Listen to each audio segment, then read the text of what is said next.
Hello there. Welcome to the Questlog Club. Book club, media share, excuse to finish more games. My name's Deidra. My name's Sammy. And my name is Robin. Today, we're going to be talking about a little visual novel that's close to my heart, at least, called Valhalla. But first, how's everyone been? Pretty. A bit Yeah, I've been busy. good. Sam's been busy. Sam, since you've been busy, would you like to start with your busyness? Please do. Yeah, I will see. Yeah. Lots just been happening and changing for me. Good and, a lot. I mean, pretty much all of it good. Really none of it's bad. I was about to say good and bad, but I was like, wait. No. But yeah. Got a new video out. That was one of the major things. I've started doing coursework to try to, just it's good to have plans for your life and figure stuff out. Yeah, I've And heard about those. Yeah, they can be nice. Yeah, And, I should work on that someday. I feel What'd you do all that school for then? Great question. I dropped out, so I was like, damn, I need a cert? Fuck, dude. Like,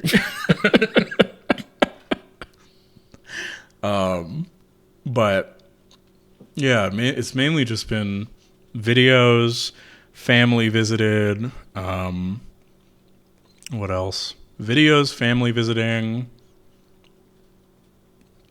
the cert stuff, more video stuff. A lot of video stuff. It's just been a lot of video stuff and cert stuff and working and life. Yeah, like I've barely even had time outside of video stuff to even really do much else, to be honest. Like, I watched the original Ring recently. It's really good. How'd you like the original Ring? Yeah. I love that movie. I think it's fantastic.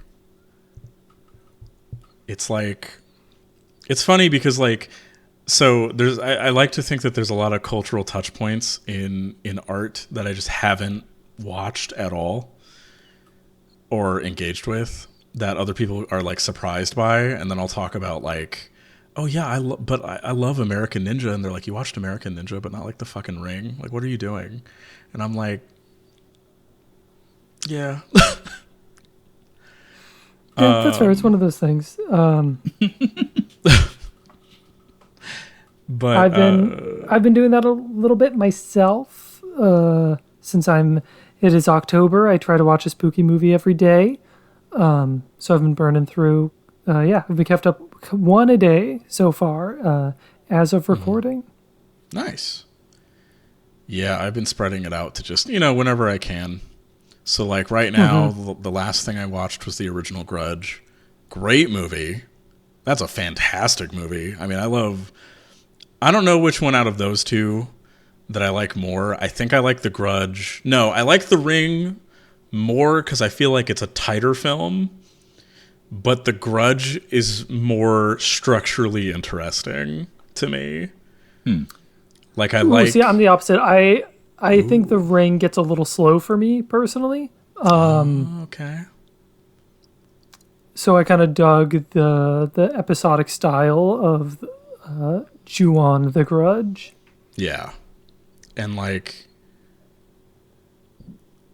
I love the way that like Ring talks about guilt and like kind of like guilt in the present especially, and like regret and like wanting to be better but feeling like you can't, or just giving up. It's so good. So good. And then I have been reading a lot of manga, but I really only want to hyper focus on one. I got into Kagurabachi. Yes. I've caught a little bit of word of this, but My bocce bros out there. Oh, they know. They know. it's a bit of a Kagurabachi thing, you know. Oh yeah, naturally. No, but For those who don't know, you go ahead. You do your thing. Yeah, no. So Kagurabachi was a meme. It was the meme. It was a big meme. It was everybody saw the guy with the sword. If you know Kagurabachi, it's because you probably know that image of Chihiro. It's Chihiro, right? That's the main character's name. I'm so bad with fucking names. Yes, Chihiro. Yeah, so it's Chihiro like holding his sword, and it looks kind of goofy. So you know that's basically how I'd say a lot of people first got to see it at all. And so, you know, I get bored at work, and instead of doing my job like a good employee, I hide away and I read manga when I get bored. And they haven't caught me yet. So I keep doing it. That's so Kagurabachi. It really is. You know, I always think back to, you know, when I'm at work, sometimes I go like, you know, what would Chihiro do? Yeah, totally. I'm the same. And it's paid off, you know. No, I was genuinely surprised. I guess like I didn't expect it to be bad, but with a lot of battle shonen stuff for me, I guess my expectations are kind of on the floor a little bit. And it's because like a lot of them, like I don't care about power scaling. I think that shit's boring as fuck. Mm-hmm. I don't care about like, what is it? I tend to find stories in like a chunk of the ones I've read or engaged with to just not really be that interesting. And then a lot of them tend to kind of blend together. And so, you know, I caught up on Chainsaw Man and I was like, I need something to read at work, you know? And I decided to just start it, just see how it was. And like every character in that manga is insane. They're all crazy. All of them. In a good way or a bad way? Okay. Yes, in like a very entertaining way. Like every single time they introduce a character, they are unhinged. Except for Chihiro is basically constantly the straight man, and then sometimes he's not. But I'd say most of the time he is, though. Like, and everybody else is kind of either weird or a little crazy or it's kind of fucked up.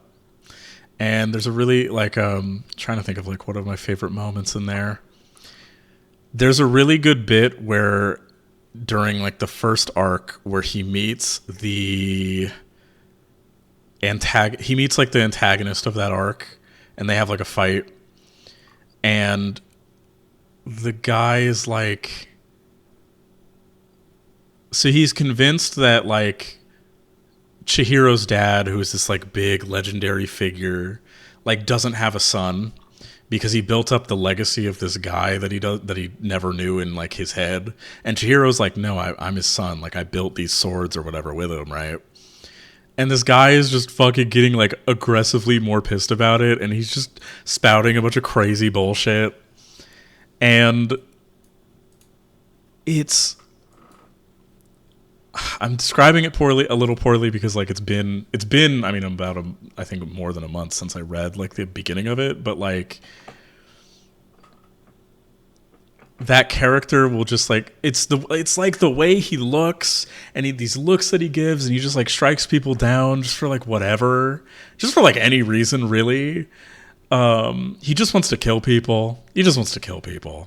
And Chihiro's like, that's not what my dad stood for. And he's like, your dad was a fucking psychopath, just like me. I understand his legacy. You're an idiot. He didn't have a son. It's real good shit. It's been a good series. I don't know why it just didn't super click with me when I first started it, because I started it as it came out. Yeah. But yeah, it's definitely grown on me over time. I think I went into it with a little bit of a negative outlook. Yeah. Also, it has it's definitely grown as I've read it. Also, anything that has a crazy woman archetype, an insane murder lady trope, archetype. Yeah, type she's really character. good. Yeah, the one in Kagurabachi is like one of my favorites. Like immediately, instantly. She's stubborn as fuck. There's a bit in the second arc where she, what is it? So like her and Chihiro fight, and then later on, like after everything's kind of said and done, and he has like the sword or whatever. He what is it? She basically goes like, "Listen, I can't just let you go. We have to fight now." And he's like, "I don't have fucking time for this shit. We gotta stop like what's going on." She's like, "No, fuck you. We're gonna fight. You're fighting me." And she like and then he's like, "But don't you want to save people?" And she just the face she does in the panel, she just kind of looks up and she goes, "Fuck." She just goes like, "Fine, fuck you." It's so good. It's so good. She's so great. I love her. Yeah, in a couple of years, it'll be a very popular anime. Oh, 100%. 100%. The fandom's going to be insufferable. I'm calling that shit right this goddamn millisecond. It's chill right now. It's cool because not a lot of, it's kind of funny how, like, while manga is popular, like, in the West, I feel like a lot of the more annoying elements of shonen fandom don't fully show up until the full anime is out and it gets popular. But maybe that's my bias. Of course, because anime is immensely more popular. Yeah. Well, it also helps that like the anime existing doesn't stop the manga from existing, right? Yeah, Yeah. exactly. Like it is just kind of more. Yeah. Agreed. But yeah, the second a MAPPA adaptation gets announced, I will fall to my knees, but still watch on day one. Understandable. I would really Because like it will be MAPPA. Yeah. It will be MAPPA. I want it to be Studio Wit or fucking White Fox or something so bad, but that's not going to happen. It's going to be MAPPA. I know it is.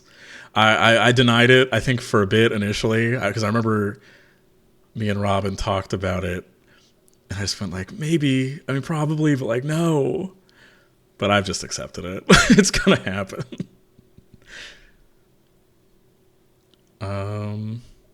Yeah, honestly, outside of all that, I haven't done shit. Like, it's just been working on videos. The only game that I've majorly played, I played Astrobot, and I wrote a thing on Backlogged about it. So, like, you can go read it there. It's great. You should play Astrobot if you have a PS5. I hate Sony, but that game rules. You should play it. I do kind of wish I had a PS5 to play it. I'm not spending $500-$600 to play a singular video game. Yeah. And then buy the video game on top of it. Right, but it does make me slightly regret not having a PS5. I feel that.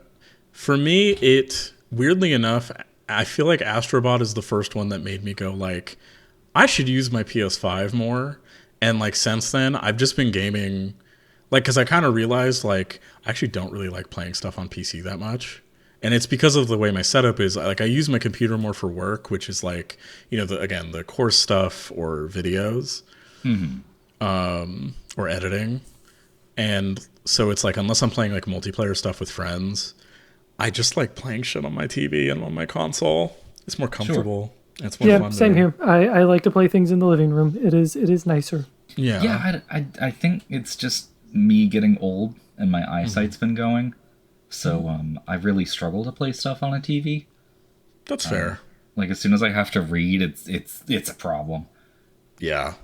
No, I understand that. I mean, you've always had glasses, so that's not too surprising. Yeah, I was born with them. They came. Yeah. Included. Yeah. They appeared. But yeah, I made a Fragile Dreams video, so you can go watch that. I'm not going to tell you what I thought of Fragile Dreams. You should go watch the dang video on my channel. Hey, hey, Sammy, what did you think of Fragile Dreams? You can get all... Hated it. Garbage. Take it back. Take it back right now. It's an hour of her just making like armpit farts into a microphone. It's the first like 5 minutes or not the first 5 minutes. The first 10 seconds are me saying it's shit, and then it's me just going, just fucking putting my head in my hands and just staring at the floor. But yeah, I have a video on that. I started up. I was trying to pick what I wanted to do for the next game, because okay, I have a couple video plans, and like the major ones are like, so it kind of shifted a little bit because I've kind of realized like, so for Xenosaga, I'm replaying 1 again, and I found out there's a DVD that Namco made before 2 came out, which is a recap movie of the first game. It's like a cutscene edit thing to turn it into a movie. So I'm basically going to be experiencing Xenosaga 1 like 3 times. You know, that's really what I want out of my games. They need to take the video game part out of it, I think. Mm-hmm. Yeah. It's funny, too, because they made an anime years later, but whatever. Of the first game. I don't know. But anyway, what was it? But yeah, so I was like, oh, I should do Drakengard next. But then I was like, oh, but this Fragile Dreams video just like came to fruition, and like I'm like medicated and shit again. I should do something short, because Slitterhead's about to come out, and when Slitterhead comes out, oh fuck, I'm not doing anything else. Like, so I was like, I should, besides editing and like coursework and shit. So like, my goal is right now I'm playing Disaster Day of Crisis for the Wii, which is a game from Monolith Soft, which is like have you seen a disaster movie from the 2000s? Have you seen an action movie from the 80s to the 2000s? That's Disaster. Have you played Disaster is one of those games that I've seen a lot of stuff for, but I've never actually played myself, and they seem very fun. I have heard of them as well, yeah. So it's funny because it's like an action movie game mixed with Disaster Report. Like, they were clearly obviously inspired by Disaster Report. And so like there's a bit in the beginning of this game where they really try hard to make, they like immediately set up his catchphrase in like the beginning. It's this is one hell of a day. They say that, everybody says it. Every fucking character says the phrase, oh, it looks like it's going to be one hell of a day. I mean, that makes writing easy. It's so funny, though. Like, you're hanging out with, like... It's a very common phrase. I don't know what you're... Like, the game starts... It's just one hell of a day. I don't know what you want. It's one hell of a phrase. Like, the game starts, right? And the main character and, like, his best buddy in the whole world, Steve, are on the side of a volcano because they're, like, rescue workers, right? And so they're on the side of this volcano and they're hanging out, and, you know, they're like, oh, remember our good old football days, buddy? Yeah, I remember our football days. Yeah. And, and like, just like I said, just, have either of you ever seen Cliffhanger? Yes. It's like the beginning of Cliffhanger. Like, legitimately, it's like exactly the beginning of Cliffhanger. Not exactly, but it's like Cliffhanger and Volcano. That's probably a better way to put it. Okay, that's funny. But so, like, because it's like these two friends and they're buddies and they work on this rescue team, and like they're there to like help somebody or to help like get people out of there, and then the volcano they're on erupts, and these two have to run from the volcano's like eruption. And then, you know, a bunch of like action movie shit happens. You know, they slip, they fall, they slide. There's a sequence where you have to waggle the Wiimote and the nunchuck to run away in a cinematic set piece sequence. And then at the end, the best friend character is like, wow, I'm so glad I had my lucky compass. The lucky compass I take everywhere with me. Here, Ray, the main character's name, you should keep it with you. So that way, if anything happens to me, you can give it to my sister. And then he immediately slides off is hanging on like the side, about to fall into like a pool of lava.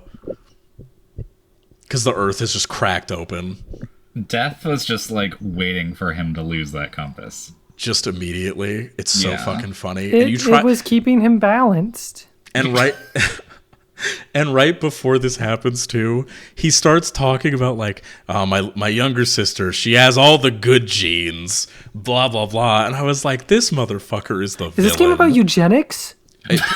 No, genuinely, maybe. So because there's a whole thing where like, so the younger sister is like a scientist, and she's been kidnapped along with like the older scientists because they're doing that trope, and like, they're like environmental scientists, and you're not sure why she was kidnapped with him at all, but like. There's like a military band that's like with them, and that like kidnapped them, and it's a whole thing. Honestly, if this turns out to be a thing where the brother is the villain, is like the twist villain, and it's like she had the perfect genes, we need to make her earthquake proof or some crazy shit, I'm so on board. That will be so fucking funny. Oh my god. Like there's a bit like he just starts going on about how like she had the right genes. My parents loved my sister. She was always the best. She was so perfect. And Ray is just standing there like, okay. All right, man. Okay, whatever. And, then he falls into the volcano. They're hanging on. And Ray is trying to, like, pull him up. He gets on a rope. He's trying to pull him up. The volcano, there's, like, an earthquake, so it, like, shakes him. And it's that thing where, he's like, oh, don't let go. No. And Steve just looks up at him and goes, you can't save everyone, Ray. And then he's like, wait, why are you letting go? No. And he falls into the lava. And then, it cuts to years later, and Ray's in the FBI. Or no, he's not in the FBI. The FBI call him in because after the incident, he's obviously so traumatized from his friend dying that, he took a desk job. And they're just like, we know you hate that desk job. You need to be out on the field doing what you do best. You need to fight the earthquakes. No, genuinely. It's so funny. It is... I'll have more. Actually, I mean, by the time the next episode comes out, the video might be out. We'll see. Because this isn't a long game. And the longest part about making that video is going to be, I'm going to have to watch a shitload of disaster movies. Like, I'm just going to pick a grab bag of them. And I'm just going to fucking go whole hog on it. So. Mm-hmm. And that's going to take time. But I'll do it. Anyway. We'll have to watch the original Twister again. Yeah, actually, that was one of them. It's going to be like Twister, The Day After Tomorrow, Volcano. I think there's an earthquake one from the 90s. But I might be misremembering. Whatever. Anyway. Dante's Peak? Yeah, is it that? That's a volcano one. That's a volcano, not an earthquake, but could be. I mean, I'll check out really any of the volcano ones. If I have to double up on volcano movies, then I'll do what I have to do. Yeah, you'll bite that bullet. Yeah, I'll figure out the list probably sometime this week. Because after we record this, I'm gonna fucking marathon that next. So, hey. Anyway, yeah, that's all I've been up to. I've been busy, so. Yeah, and like I said earlier, I've been burning through horror flicks. Has been this last month for me. So you said you've been doing one a day, right? Correct. I do that every October. Okay. Yeah. Also, I was watching Kamen Rider Blade. I didn't finish yes, that's it my favorite before horror October. series. Yeah. I didn't finish it before October, so now that has to wait until November. Because the movies take priority. Understandable. But I'm still keeping up with Gav because that's only, once a week, half an hour. Gav has been lovely. Common Writer Gav has been super good. If anyone listening has ever been interested in writer but doesn't know where to start, honestly, Gav has been a really fun series and would be a really good entry point if you're okay with the more lighthearted Reiwa stylings compared to the Heisei stuff that had a little more bite. No pun intended. Yeah, Gav has been super fun. I won't go into all of the movies I've watched because that's a lot. But I'll go over a few of the noteworthy ones. Well, actually, Sam made that a little bit easier because she talked about The Grudge already. I also watched that this month. Great movie. The Grudge was super fun. I liked it a lot. I do one Final Destination movie every year to keep them a treat because those movies are treats. I adore them. They're peak. Yeah, they're just super, super fun. Super fun. If you've never seen one, you can start with any. 3 has probably been my least favorite so far. I just felt like it got a little boring in the middle. Before was for the Final Destination was really fun. And so I usually have a theme. My theme this year is the Resident Evil, Mila Jovovich movies, and Underworld movies. I definitely like the Resident Evil movies more. The Underworld movies get a little slow. Yes, agreed. But for the stuff that I really enjoyed, the important stuff, my three biggest takeaways so far has been the South Korean film The Wailing. The Wailing is great. It is like right now I'm just basically going to list like, hey, have you heard of this movie that people say is really good? It's really good. So yeah, The Wailing, Suspiria, the original 70s film, and Ichi the Killer. I watched that the other day and I loved that. You told me the other day to listen to this Suspiria soundtrack. Yeah, you would dig that as a non-horror movie watcher. I think you could get a lot out of the Suspiria soundtrack because that movie is basically about its visuals and its music. There's a story. It doesn't so much matter. It's not something you watch to get the answers of what's happening. It just it's something you facilitates experience. The story facilitates you looking at more cool scenery and listening to the music. Sure. Hell yeah! I still need to watch it. It's on my list.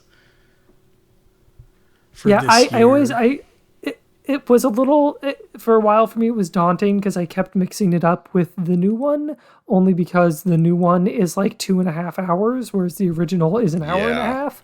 Yeah. But I do want to watch the new one. It seems really interesting. It seems like it's very different, which if you're gonna do Suspiria again, don't just do the original. That's pointless. Because you won't do it as good. Rehashing it is kind of defeating the purpose. Yeah. And Ichi the Killer. Yeah, again, you heard this movie's good. It's very, very good. Surprise hot takes for me. It is. Oh, that movie is... I'm here from the field to report that good thing is good. Yeah, sensibly. And Ichi the Killer is a tricky one as well, because like it's not a movie. If anyone I know I could recommend that movie to, they've already seen it, and anyone else I would not recommend it to because that movie is repugnant. It is filthy to the bones. It is vile, and it's fantastic. The title card drop tells you like everything you need to know about it. which I don't even think I can say. All right. Yeah, no, you're right. You can't, like, I can't. I mean, So I to- think it's better. I think it's better, honestly, if you just kind of leave it to. It's a thing you have to just see.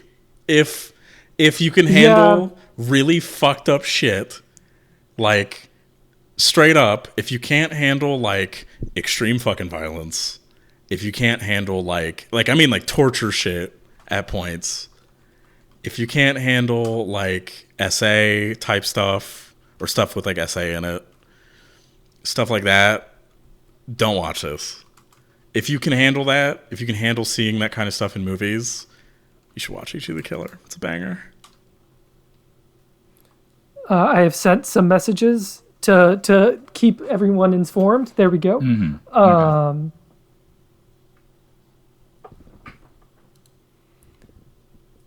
So yeah, I mean, if you are okay with that kind of thing, Ichi the Killer is fantastic. If you're not, just look at the costumes. Some of the best costumes in any film ever. The outfits are astounding. Swagged the fuck out. Like, Just across the board, the costume designer, her name is Michiko Kitamura. She did the styling for the film. I don't think she actually made. I don't know if she actually made the costumes. What I saw, she was credited as a stylist, so it was more like she picked out pieces and put them together. trying to remember who the main actor in that movie is. It's he's like one of my favorite Japanese actors. I always forget his fucking name because I'm just terrible with names.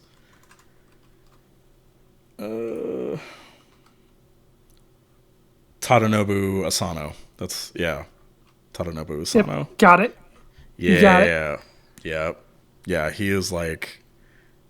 I mean, they they got the goat. They had to make him look. They had to drip him the fuck out.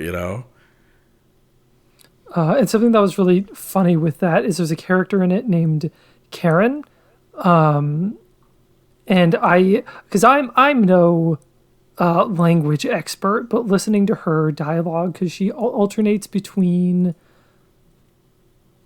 Japanese and English, like mid-sentence, and she speaks both languages equally incorrect. Like she, like not incorrect, but like it seems equally uncomfortable with both language. Like she doesn't seem fluent in either of them, and that's because the actress is from Singapore, so she is not a native English or Japanese speaker. Because like again, as someone who barely speaks English myself, let alone does not speak Japanese, it just felt like some of the things she was like, just some of her enunciation just wasn't. It did not match the rest of the cast, and that's what I'm assuming is why. Yeah, probably. But outside of those, I haven't been up to too much, except for a video game. Oh. Yeah. Yeah. Okay. Wonder what that could be. Metaphor, ReFantagio. I'm about 4 hours into it. It's great. Anyways, Deidra, let's talk about the main thing now. I have. Well, hey. I had a stretch of Yo, time. slow down, Speed Racer. Excuse me. You don't care about my time. That's okay. Damn, that's crazy. I guess you're over 14. Our time- You did everything. You're right. Right. Our time is just fucking speed bumps to you. That's crazy. That's wild. Things have been okay. I picked up 2 new games for myself.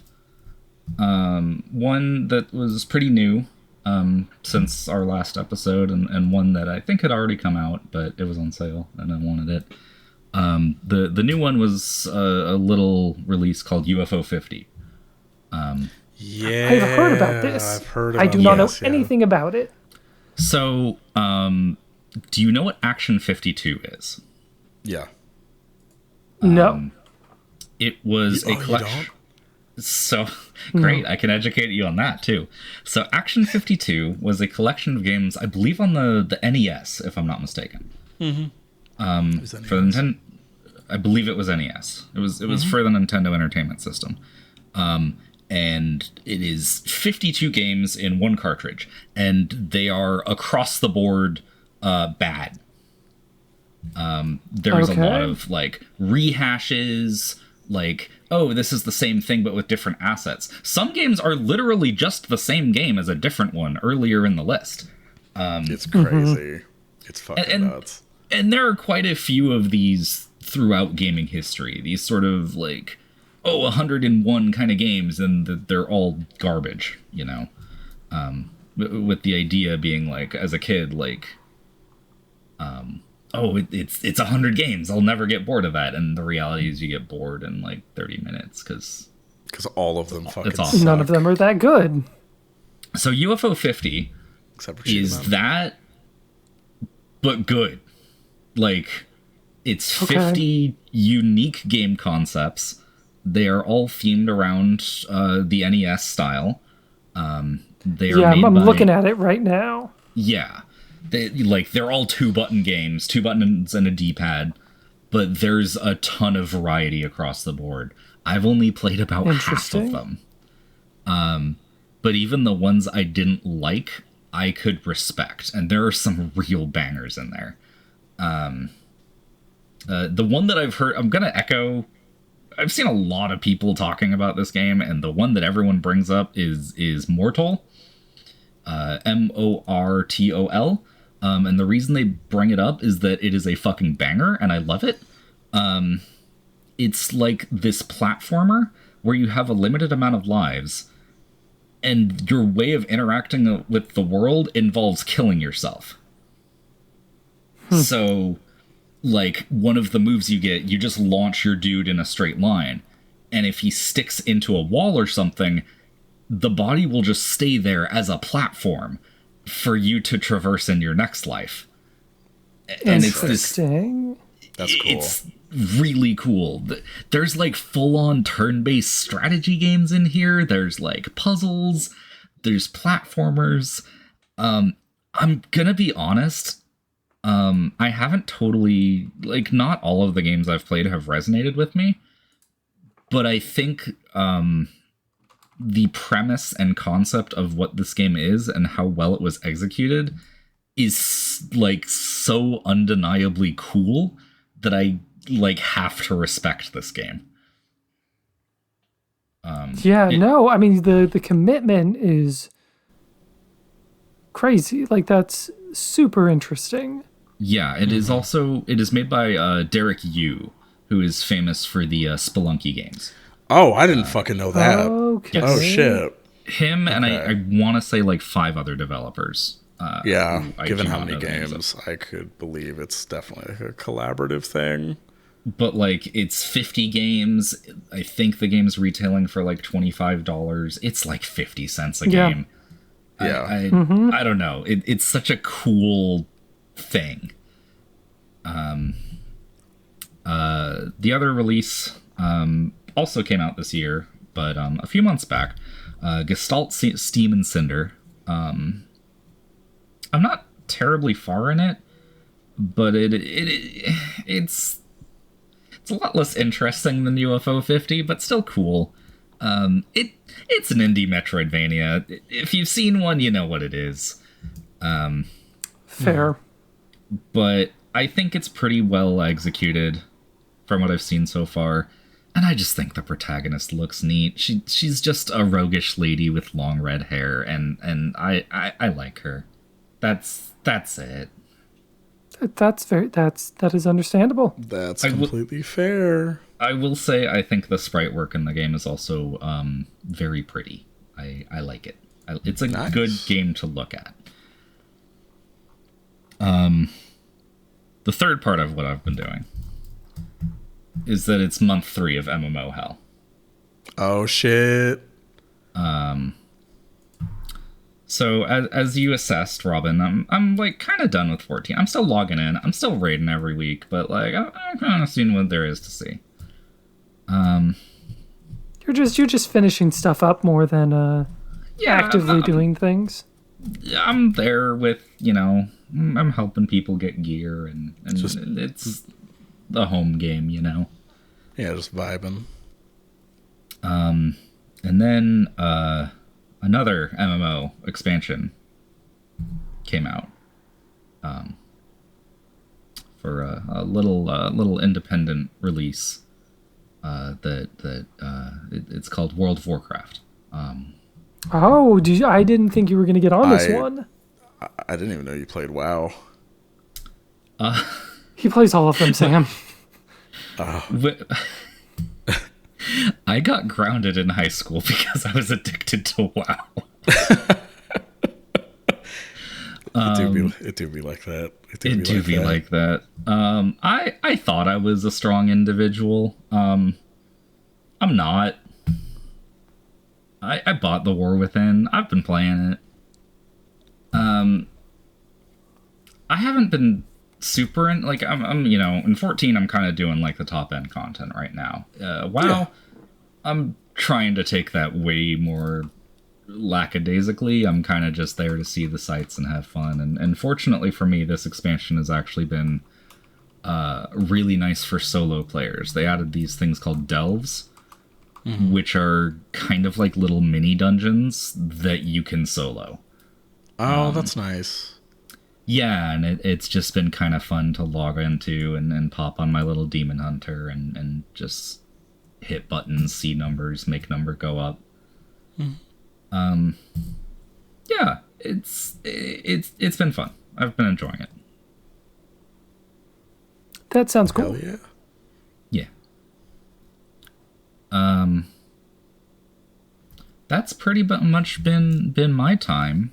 So, without further ado, let's talk about a little game. Unless anyone has anything else to add. Not much else. No. Like I would bring up Reynatus, but like I'm not deep enough into it, and I'm at this point with it where like so when they announced it on with the launch trailer, they were like, "Hey, by the way, we're gonna have free episode updates that add free post-game episodes to the story." And in my mind, I kind of just went like, well, I'm just going to wait until those are done then before I like commit to a playthrough, because I don't want to play it and then be like, oh, I'm left hanging on the story and then have to wait for an episode. I'd rather just wait until it's all done. Mm-hmm. Outside of that, yeah, I ain't got nothing else. All right. So, I think it's time now to talk about a little game that I like to call Valhalla. I like to call it that because that's its name. It's also a lot easier to say. Yeah. So, as a little bit of an introduction, I chose this game because the last game that I chose for this show was Devil May Cry, which is a game that I love dearly. And that is a game that is mostly lauded for its gameplay. And the story exists, but it's clearly not the focus. So I thought it would be fun if I flipped that a little bit for my next recommendation and went for something that's almost purely based on its narrative. What did y'all think of it? I fucking loved this game. I love Valhalla. I love this game. I love every single second of it. Even the characters, I was kind of a little more like, I don't really care fully about like this character story. It just kind of complemented the vibe, so it was fine. Totally. Like it's one of the, yeah. This is like, it's so good. It's so goddamn good. Mm. I should have gone first. I liked it. I enjoyed it. All right. I liked it. Unfortunately, so for the audience, unfortunately, I didn't finish it. I'm like a little bit out from the end, but not super far. I just didn't get around to it, unfortunately. Totally bad on my part. But yes, I enjoyed it as a whole. Like everything, I have my issues here and there, but all in all, I enjoy Valhalla. Okay. Yeah, as I do want to confess to anyone who might be listening, this time around, I just didn't make the time to really play through the game. I caught myself up to speed and played the first couple days just to get myself refamiliarized. But I did finish this game years ago, and I believe I got pretty much all of the endings. I need to tell the audience the trials and tribulations I went through to get to the end of this fucking game. Please go ahead. Okay, so recently, this is important for context. I again, like I said earlier, I'm medicated again. So like, I'm treating my ADHD. I'm on Adderall and shit again. So like, I can actually like sit down for long periods of time and focus on things like a normal person. So I had procrastinated on Valhalla, and again, like a lot of stuff had just happened. So like, I kind of ended up putting it off for a while. So for the past like 2 nights before recording this, I've been like, or including tonight. So yeah, the past 2 nights, like before recording this, I've just marathoned it from beginning to end. I marathoned the entire thing. I took like small breaks and I slept obviously, but like generally the only thing I've been doing is playing Valhalla. That's all I've been fucking doing, because I was like, oh shit, I need to finish it for the fucking episode. Oh god, oh fuck. The first time that I played the game, I beat it in a matter of like 2 days, because I was marathoning it, not for a deadline or anything. I just like was kind of obsessed with it. You were just feeling it. Yeah. If I'd started it earlier, I probably still would have done this. I just think the added context makes it funny. That's all this is. It does make it funny, especially with you being the only one who actually finished it for this session. I even had to ask like today, like, because we were gonna record it, because it's like 9 right now. We were gonna start recording at like 7, but I needed like an extra hour to like finish, because I was right at the end. I was like, I'm right there. I know if I just go at it, I can just finish it up. Discussion will be interesting, et cetera, et cetera. So I'm like barreling through. I feel bad because I'm like, I don't like holding shit up. And I've kind of been like part of the reason, or I think I've been the entire reason that like we've had to delay this episode so long. I forget if like y'all were busy at all in the past few weeks. I know. I believe Robin was not very far when we were originally scheduled to record, and I think the delays have at least let them get a bit further in, if I'm not mistaken. It was a little bit of both, yeah.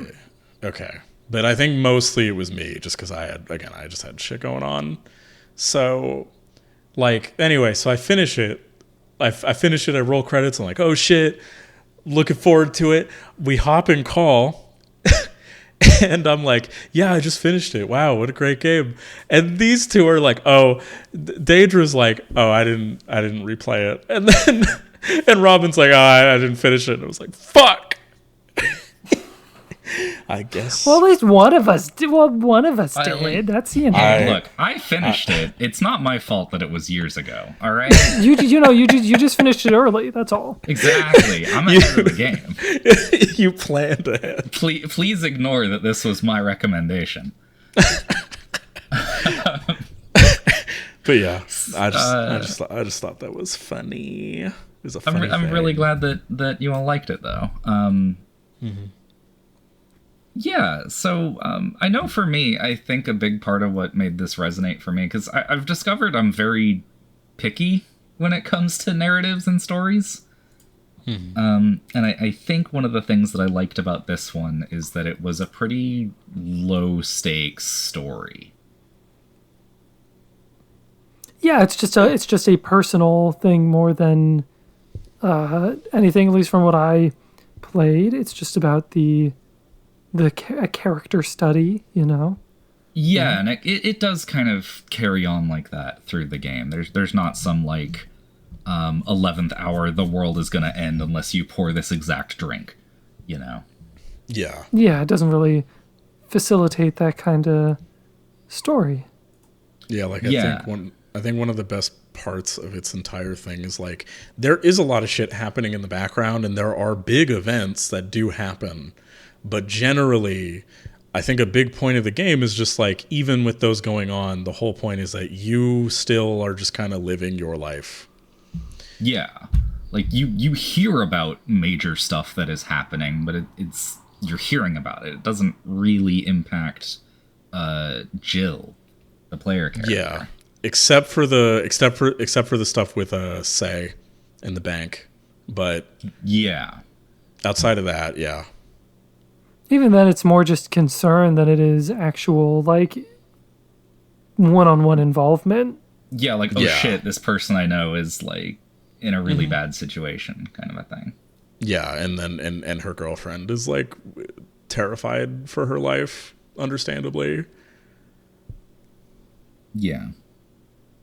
Yeah, for those at home who did not play the game, there's a segment, Say is a character who's a Valkyrie, is that what they call him? Yeah. Yes. Yeah, she's a Valkyrie, which is a super cop ambulance medical person. There are different chapters of the organization, and there was a bank heist. Is that what happened? I'm forgetting. Sorry, not doing a good job of recapping. So it's like a weird, because you never actually fully find out what actually fully happened. It's just because it was to leak documents. So I guess, yeah, you do find out, but you don't know like who fully did it or like what their full motivation was, but it was to leak documents. Yeah. Okay.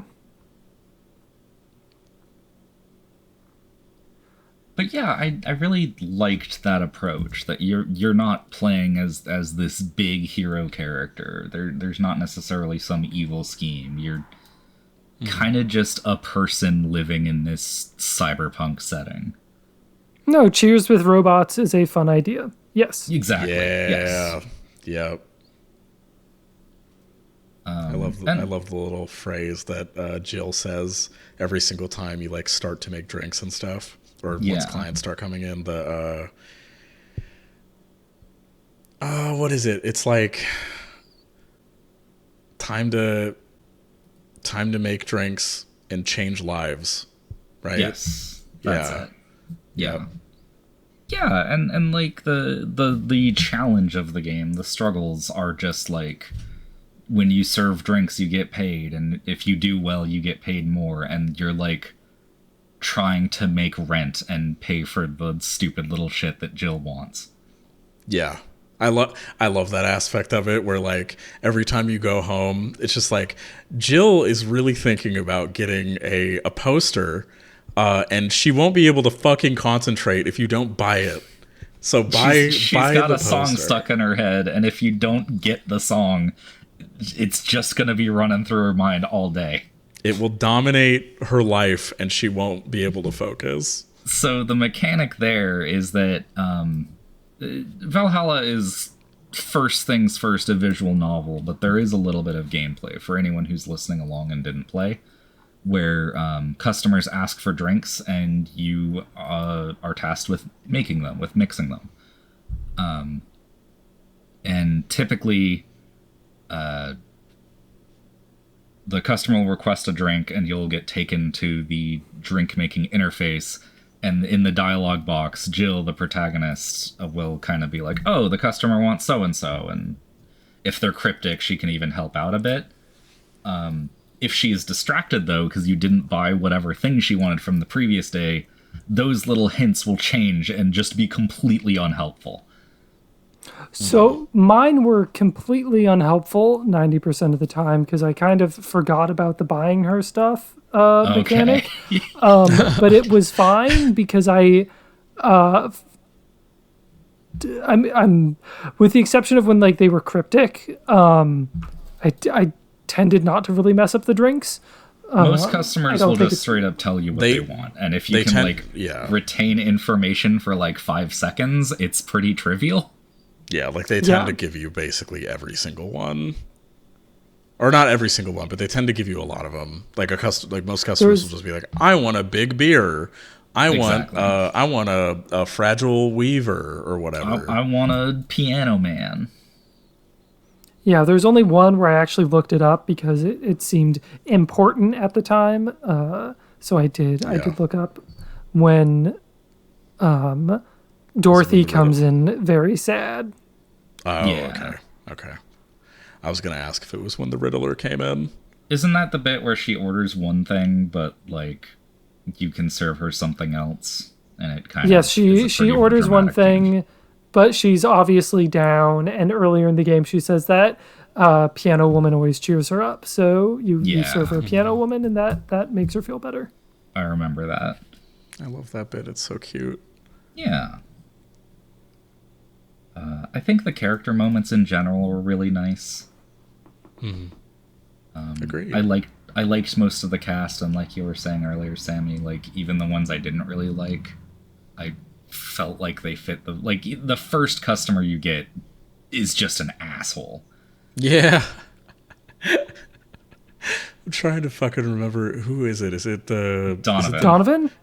Yeah, Donovan fucking sucks. Sucks. He is such a piece of shit. He's such a piece of shit. The last time you see him, every single time he would because he's just the most like misogynistic, chauvinistic ass dude. Mm-hmm. So he like walks in and he just and he goes like, "Hey there, girl. Do you have any info for me? Do any celebrities come in here? Tell me the hot goss for my newspaper." And she's just like, "Dude, I'm not telling you customer fucking secrets, dog. Get out of here." And he's like, "Please, just give me like 5 beers, please." The last interaction with him too, just being like, when the idol comes in, and was it when the idol comes in? Because she's running away from him. You're right, yeah. And he's just like, "I just wanted some of that ass." And Jill's just like, she's not here, man. Just keep walking. And he's like, "Give me a beer." And it's like, oh no. But yeah, like I think even characters like him, I liked him being in the game because it fits the vibe of like, oh yeah, here's this sleazy asshole. Yeah, it's like if you went to a bar, like there's gonna be people like that. There's gonna be people there, and they're just gonna order beers, and they're gonna order big beers, and if you don't make the beers big enough, they're gonna call you a pussy. Like, I think the first time I played the game, I didn't pick up that he wanted a big beer, and yeah, he does like disparage you for it. It's so funny. Yeah, he almost always wants a big beer. Yeah. Not even almost always. He always does. If you give him a small one, he will make fun of you. Yeah. Which, so for the people, there are 2 options when making a drink. When you can double up all the ingredients, that makes it a big version. And by default, any drink that has more than 10 ingredients is considered big, because the maximum amount of ingredients you can have is 20. Yeah. In an individual drink. I made every drink huge. Hell yeah. None of my customers. Occasionally on the ones with optional alcohol, I would just like get them sauced up. Same. Dump that shit in. Yeah. That does lead to something I also like about the game, and that there are just some different paths that emerge throughout the game. And generally speaking, I found them pretty subtle. Yeah. Because it's... with maybe a couple exceptions. It's fascinating. It's cool the way it does it in the sense of like... it's the kind of thing where it's generally pretty linear, but the deviations are like really subtle. Because I looked into it a little bit, like kind of as I was playing because I was curious. Like I didn't look at like story details as I was playing, but I was like looking at stuff I'd experienced. And because I was curious about like, okay, what if you like fuck this up, or what if you like didn't do this right? And you know, certain scenes don't happen, or certain characters may do something, or they'll say something else, or maybe they'll disparage Jill, maybe they won't. Yeah. You know? And it's not like, oh, if you get this drink wrong, this character fucking dies or something. Like, it's all pretty subtle, and I really appreciated that. Yeah, it's more like they'll act a certain way towards you. Yeah, which makes sense. I don't know. It feels weirdly natural in a way. Yeah. There's a little stuff that I. Oh, go ahead. No, please go ahead. I was gonna say there's a little stuff that I wish did have more repercussions. Like you don't mess up a drink until you actually serve it, so you could. Like while making it, if you put the wrong ingredients in, you could kind of do that as much as you wanted, and it doesn't actually count against you. I don't recall there being any time pressure either, so you have all the time in the world to screw up as much as you want. Yeah, like I'd say if I had like any complaint about the game, it's that the drink stuff is fun, but it feels... I guess I'm not expecting it to be like the most in-depth shit ever or anything, but it does feel kind of... So like after a while, I was making everybody big drinks. Like I just did it because I wanted to see if anything happened. And I feel like no matter what, it never really did. And all of it, I don't know, the drink mechanics ended up feeling secondary outside of some moments in a way that I feel like it faded a little too much into the background. Yeah. In a way. I really like the drink mechanics, and I think it's cool that they're there. But this is very much like a narrative first visual novel ass game.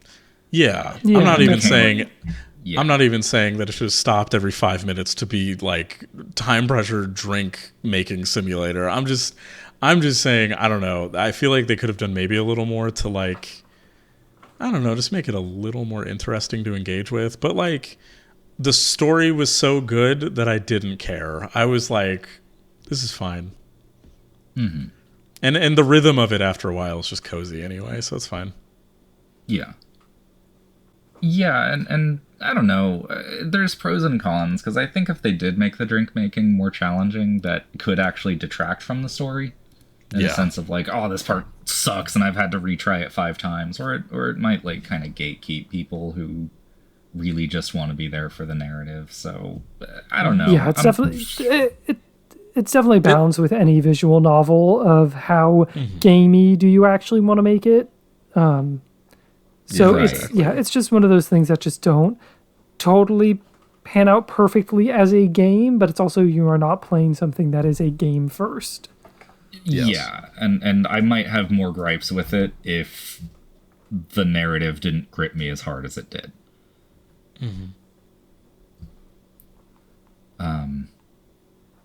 So, like, speaking of narrative, like, characters, are there any favorites? Any opposite of favorites? Like, what did we all think?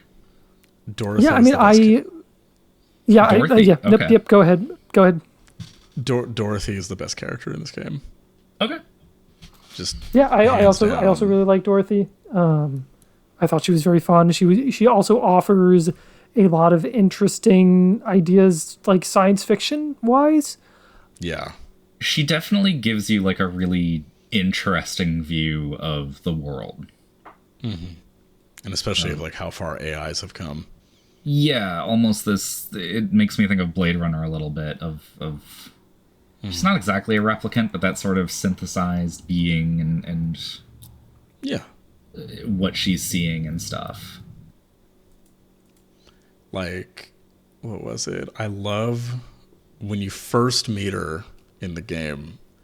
I love how, what is it? The first convo you have with her is like,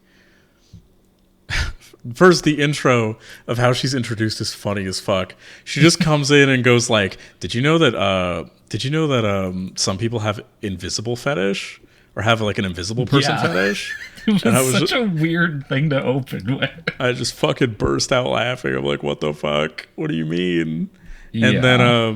And then she goes, and then I really like how, like, as you're talking more to her, she kind of opens up about, like, what is it? Doing, like, what is it? Like how she does sex work, kind of this, like, view of herself within sex work and, like, the body that she's in and how that, like, influences, like, her decision to, like, stay in it and, like, how long she wants to stay in it, and if she wants to, like, get a different body that would make her look like way the fuck older, because that could, like, hurt her, like, business and, like, what she does, and she's not really fully sure what she wants to do. Like, Because for context, for the people who didn't play, Dorothy is a Lilum, which is again like a robot synthetic person who is a sex worker, and physically she looks around 12 or 13, but is like 24 in her mid 20s mentally. Yeah, I And so- found Dorothy, like, I was pretty uncomfortable with her at first. But she shows up quite a bit in the story, and I do think she is a really interestingly written character. I think initially I was too, but I think the way they handle it is actually pretty good in the sense that it's like, it's talking about how, like, in sex work, like, women generally, like, not all women, but, like, some women, like, will, like, almost infantilize themselves, or, like, try to make themselves look younger, or they'll, like, especially, like, a lot of sex work industries will, like, prey on younger women because, like, a lot of people want to see or be with younger women over women that are seen as older. And so I do think that it's doing something with that that's, like, interesting, and it's talking about something there. Oh yeah, I think the position that she's written from was solid. It feels like there's things to be said here. Yeah, it's, like, yeah, it's massively definitely empathetic. purposeful.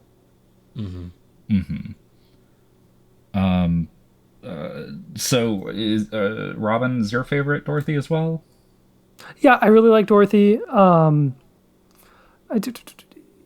Yeah, no, Dorothy was really fun. Every time she's around, I got to talk with her behind the bar one evening. That was a really nice little conversation Yeah, I love that combo. where they're just talking about what her home life is like, because as a synthetic person, she's lives with like a parent figure almost. Yeah, Guardian. Yeah, and just kind of how that dynamic works was really interesting. Yeah. I didn't see much of Miki, but Miki was fun to see. She's Just the as you know, the pop star Lilum. Lilum. Yeah, Yes. she's the idol, yeah. She's a lot of fun. I wish she was in the game more. She was, like, probably my third favorite character. No. Damn, there's, like, a lot of favorites I have, actually. Probably fourth? Probably fourth favorite, yeah. Okay. We only, at least I only saw her for one night. But a character that I wish we kind of got to do more with was the streamer. Oh, she comes, yeah, I assume, because you said you're 2 hours out from the ending, right? Yeah, about. Yeah, she comes back. Okay.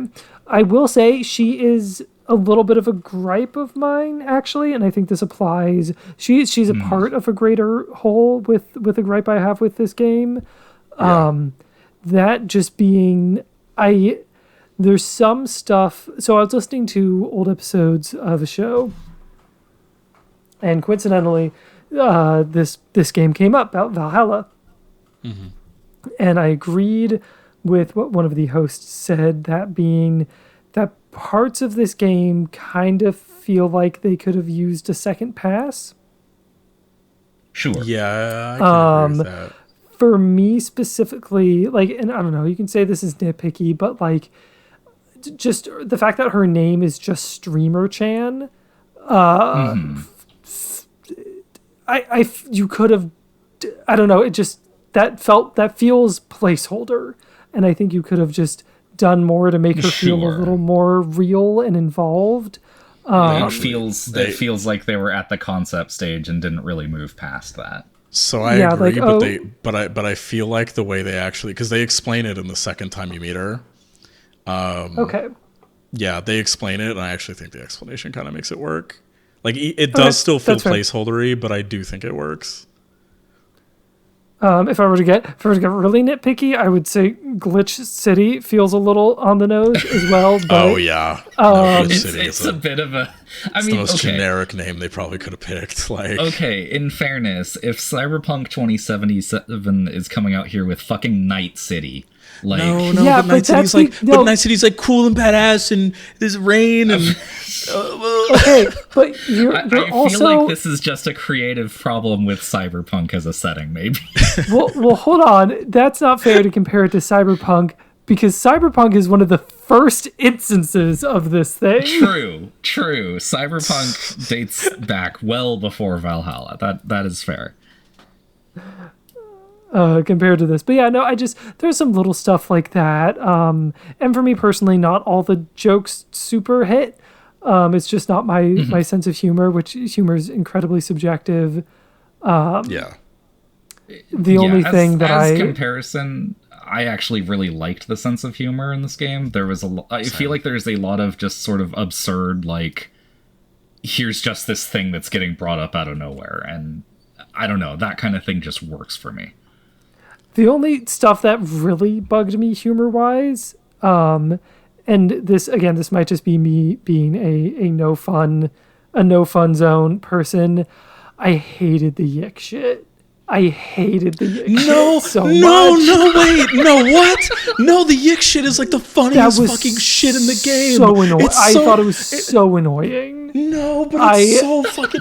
No, but it gets funnier, like, in retrospect. It's so fucking funny. Because first... Wait, just real quick. Because first, right, you get the... Well, first, I guess if you notice in the shop, there's the Alex figure or whatever, and you're like, oh, okay, it's like a crossover thing, okay.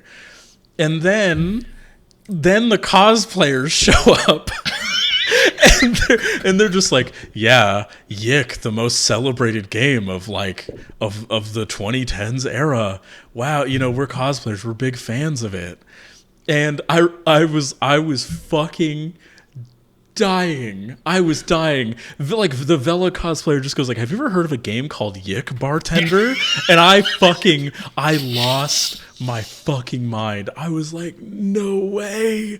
And then on top of that, there's a news article later on where they're like, Yick final remastered edition coming out is selling super well. The top selling game Yick is, the remaster is set to release here, and the sales are looking good. And I just was like, oh my fucking god, no fucking way. So the reason that the Yick shit is in there is that I believe both Valhalla and Yick shared a publisher, if I am not mistaken. Yes, it is. It is the same publisher.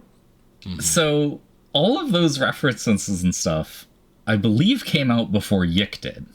Yes, it did. I remember playing this game and being like, I've got no fucking idea what they're talking about. Oh, so I'm being advertised to in the middle of this game? Great, that's awesome. That's so cool and fun. I guess I'll keep an eye out for it. But it ages way better because Yick failed.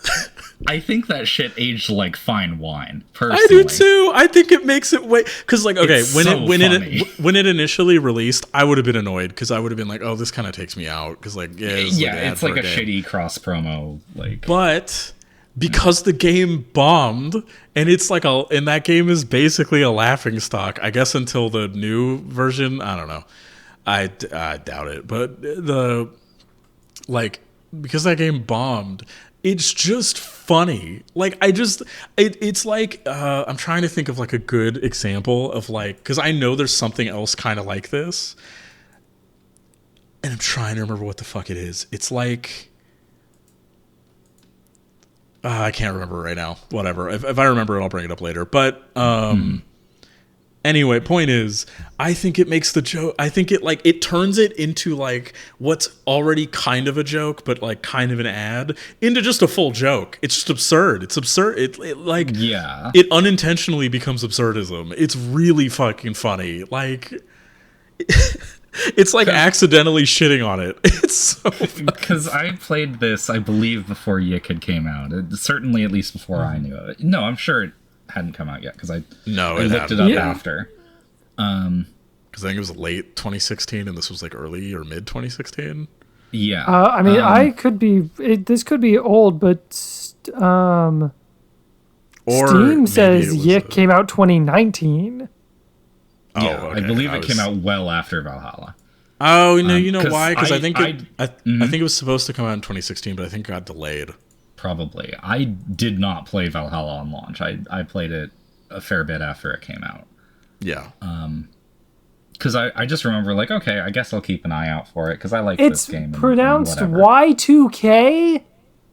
Yes. No, it isn't. That's fucking bullshit. It's Yick. I'm calling it Yick. God damn it. Those are eyes. I know the Roman numerals. I'm not, but like, those are fucking eyes. Like, fuck off. But, of course, Yick comes out, and I had completely forgotten about it at this point. So, whatever. It comes and goes, and then I start hearing people talking about it, because it's really funny to dunk on this game. And then eventually I'm like, wait, this looks familiar. Oh, no. Oh, no. Because I just remembered the fucking Valhalla bit. Yep. It's so good. Okay, again, maybe I'm just being no fun zone, but for me, it's one of those references that's so in your face, it just took me out of it. I don't see the, like, post, like, ironic reference about it. It's because everything else is, like, set in its own thing. Compared to another explicit reference that the game has.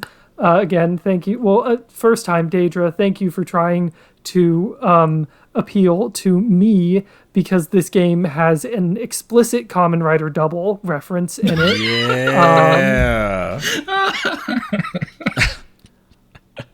You can buy a fan that is called the Joker Cyclone. Okay. And Kamen Rider Double's main form is Cyclone Joker. Okay. All right. And so it's just a thing that's there. If you know, you know. It's not in your face. The fan isn't even purple and green. It's just a blue fan called the Joker Cyclone. It's just a reference to something that the writer presumably likes. Yeah, and like it's if you catch it, you'll catch it, but it's not like it's not spelling it out to you. It's like, oh my god, they made a fan after my favorite TV show, Kamen Rider Double, and I can put 2 USBs into it, and that's how it turns on, and then it cools my room down. Yeah. I mean, okay, so I agree. I can understand where you're coming from, but you kind of have to admit the Yick shit not being subtle, I feel like, if anything, adds to the joke, given how unsubtle Yick itself is. Like, I feel like if Yick had come out and had met with moderate success, I think I would feel much shittier about the bit. I agree. It would not be as, like, accidentally funny. But because of the circumstances surrounding it, it is maybe one of the funniest things in that game for me. It's like a jump scare too. It's like you start working like a random fucking day, and these 2 Yick cosplayers come in, never to be seen again. They're like, oh yeah, the Alex cosplayer got tased outside by the vending machine. And I was just like, oh my fucking god. He probably tried to fucking talk down to it. It's so stupid. It's such a fucking dumb bit. I love it. Oh, it's so fucking stupid. My favorite character was Dana. I love Dana so much. Yeah. Dana's like number 3 for me. I love Dana. She's just such a fucking dork. I love her. I love how... Yeah, Dana's fun. Dana's fun. I love how you never find out what the fuck happened to her arm. No, and I think Jill says that she asked her about it one day, and Dana just said it's cooler if it's a mystery. Well, she said that, and then everybody that Jill asks has a different story, and Yeah. she's just like, oh, she made up rumors. She made up rumors. She made up rumors so nobody will ever know. Yeah, I like a lot of the characters, but Dana's my favorite. She's so fun. And then Jill is a fantastic protagonist. I think she's a super fun protagonist. I like that she just comes across as, she's going through her day, but also she's not like totally aloof. Yeah, she's not just like a passive observer. Like, she legitimately interacts with these people in like real ways, and it's really good. Like, And I really she's definitely her own character with her own voice. She's not yes. she's not you are not experiencing this visual novel from the perspective of a like blank slate. You are this is not you, this is Jill. You are viewing this through the lens of Jill. Very much so. Yeah, you're not playing fucking I was trying to think of a white bread protagonist from a VN, but it like left my mind. Never mind. There's plenty. Whatever. I guess that's pretty fitting though. So you can't even think of one. You can't Can't even think of a name. Like, you can't even put a name to that brown hair shaded blank face. Right, exactly. the dude from fucking Haruhi. That's not a VN, but Clannad Man. Actually, that's not fair. Man. That's not fair. I haven't played Clannad. I haven't either. All I know is people dunk on it for the art. But I think I've heard it's good. I don't know. It's very sad. I remember when I graduated high school, I remember I was like trying to watch some like classic anime stuff like that people recommended. And I remember I watched like 10 episodes of Clannad. I cried my eyes out, and then I didn't finish it. Understand. I've only known Clannad as a VN, and this does. I'm not super versed in VNs. Like, if I haven't already built the rep of like someone who isn't really into anime, that's kind of me. I will say that like as I played this, it made me realize that I do want to play more VNs because I've kind of been like back and forth on it. Yeah, so as I was saying before in our little pre-show, before Robin cut me off, when they realized that I was leaking content out that could have been recorded. Yes. As we are now. I haven't played a ton of VNs. Usually the ones that I gravitate to have some sort of gameplay hook. Like this one's got an ounce of gameplay to it. I liked the Phoenix Wright games, where there's kind of like a logic puzzle. Danganronpa, the Nonary games, that all that stuff. Yeah. I don't play a lot of VNs, but the ones that I do play and stick with are some of the coolest games that I have played and some of my favorite experiences. Yeah, I feel like it's mostly the same for me. Like, the only stuff I've really played has been like, I played Danganronpa 1. Have you not played the whole series? I started to, and I really like it. Stuff came up at the time, so I just didn't finish it. But I'm going to get back around to it. I've played kind of the three main ones. I know there was like a PSP spin-off that I didn't play. I haven't seen the anime. Yeah. What is it for? I'm trying to remember. But I played Danganronpa 1. I really liked it. I've played what was it? I played a bit of Zero Escape VLR. I played like one route. But I didn't actually finish it. I've played a chunk of AI the Somnium Files. I still need to finish that game. I'm so close to the end too. So good. It's so good. Oh, I need to finish it. I need to fucking finish it. I might just restart it at this point because it's been so long. I don't know. I'll think about That's it. kind of where I'm at, where I'm really close to the end and I could bang it out, but I'm worried that I've forgotten too much of it by now, that I should probably just restart it. Yeah, that it like won't be as impactful. I feel that. If I restart it, it's gonna take a while, and yeah, it's one of those things where at this point I'm just waiting to probably make a video on it at some point. Like, sure. But and then the rest of what I've played have been yaoi. So, you know, understandable. A lot of yaoi. I played all the classics. Not finished them. Really just I went like, oh, I want to see the cute boys kissing. Yeah, and then, Oh, how could I forget the king of weird VNs, DDLC, Doki Doki Literature Club. I love that. I've never played it. I've also never. I am fairly new to the world of VNs. I've played the first Phoenix Wright game, and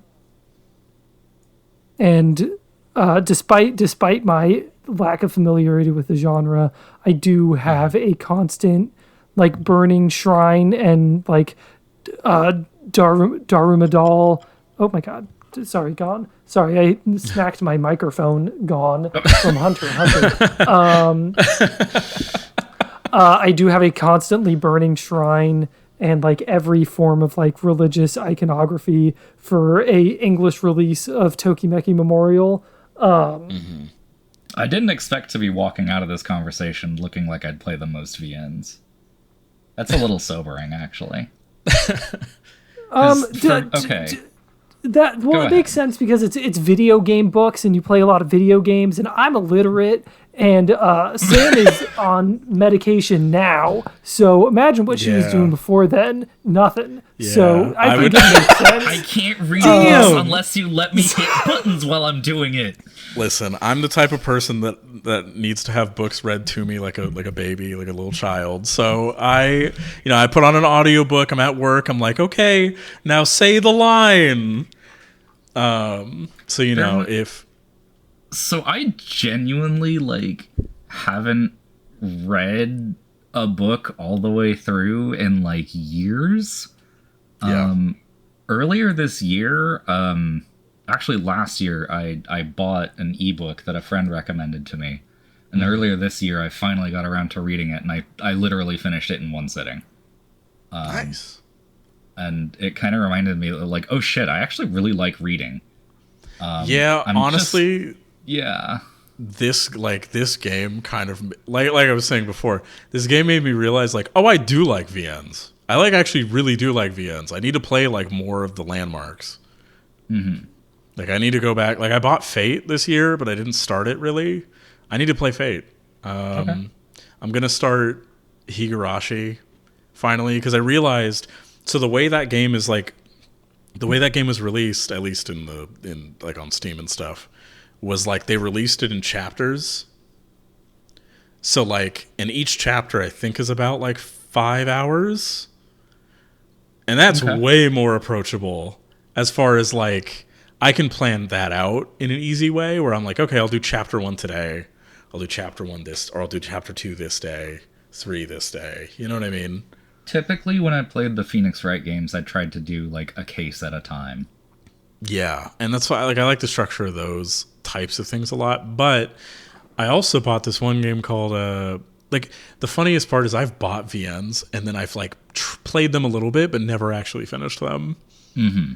And that's, the story of my fucking life. Like, I start Thing, I don't finish it because executive dysfunction. Real.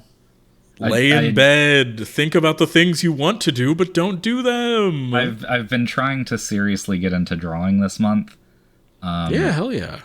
I've tried to do that multiple times, and I usually bounce off it. I know I shared this with Robin probably like years ago at this point, that I was trying to get into drawing, and surprised it didn't work out. I feel that. I'm really trying to this time, but I totally get what you mean of like, yeah, I want to do X, and then do X for maybe a couple minutes, and then you put YouTube on again. and just watch YouTube Yeah. videos for an entire night, and then Yeah, exactly. Or I'm booting up a game that I've booted up a million times or whatever. yeah. And so, like I said, I'm, at least in my case, I'm medicated now, and you know, I'm not planning on stopping being medicated. Hopefully, so as long as, you know, nothing crazy happens, I should, you know, my plan, definitely going to try to get into some VNs. So, hey, listener, if you have any VN recommendations that you want to lay down in the comments, feel free. Please do. I also have a weird like of VNs. And I also like a lot of really anime ones, too. Which, again, Because you can I don't press know the if buttons. it's just... If, like, being able to hold a controller while I'm doing it allows me to break through the anime barrier, I don't know. Maybe it's a thing where it's like, it's maybe because it's more detailed. Because, I mean, it's reading a book, right? It's reading a visual book. Right. So maybe it's because it's like it's more detailed, so you're able to just get into it more. You're able to maybe immerse yourself a little more into it. Yeah, the fact that it I- has a like technically a like built-in audiobook, because I've been doing a lot of audiobooks recently. Yeah. That is that's a contributing factor. I don't know, because, like, I mean, this game doesn't have any voice acting in it. Yeah. But it's got From music. what I remember. It does have does have- music, and it's got some... It does have great It's got some tunes. good music. How did good-ass everyone music. choose their music? Because I had a method. So initially, what I was doing was I did like... I built like a playlist in the beginning, and before, like once or twice, I swapped out the entire list, and then I was like, that's a fucking hassle. I don't want to do that every time. So, and I like most of the tracks that I've picked. So what I would do is I would pick random ones and take them out, and then replace those with new songs. And then after a while, I was like, I like all the music. I don't really care about doing this like every single time. I like the playlist that I've made, and I just kind of left the one that I made. I did find myself wishing that there was some sort of random button. Yeah, same. I think that could have been fun for variety's sake. Yeah, Like that at would've been least nice. at least it carries your choice just through the whole game, Which is cool. Yeah. Which is nice. So like if you don't want to switch it, you can just hit ready and you can just move on. For me, I didn't really want to think about it, so I think I kind of established... I remember establishing a playlist early on and Yeah. kind of just sticking with it. Yeah, I feel that. So I established a 3-act structure that would be the first 8 songs would be the more light and uplifting stuff. The middle 8 would be very clubby and loud, and then the last 8 would be very would be the kind of like wind down, more relaxing songs. Yeah, I see. that's fair. Yeah. To try to do it like what I would do if I actually worked at a bar. Yeah, that makes sense. That makes sense. Yeah. You're close to closing. You gotta get the more chill wind down tracks in. Exactly. That makes sense. And I just did what I do at work now. I just put on my playlist filled with way too many goddamn songs. I skip through half of them, and then, you know, Yeah. I just vibe. I just put on the ones I liked. Yeah.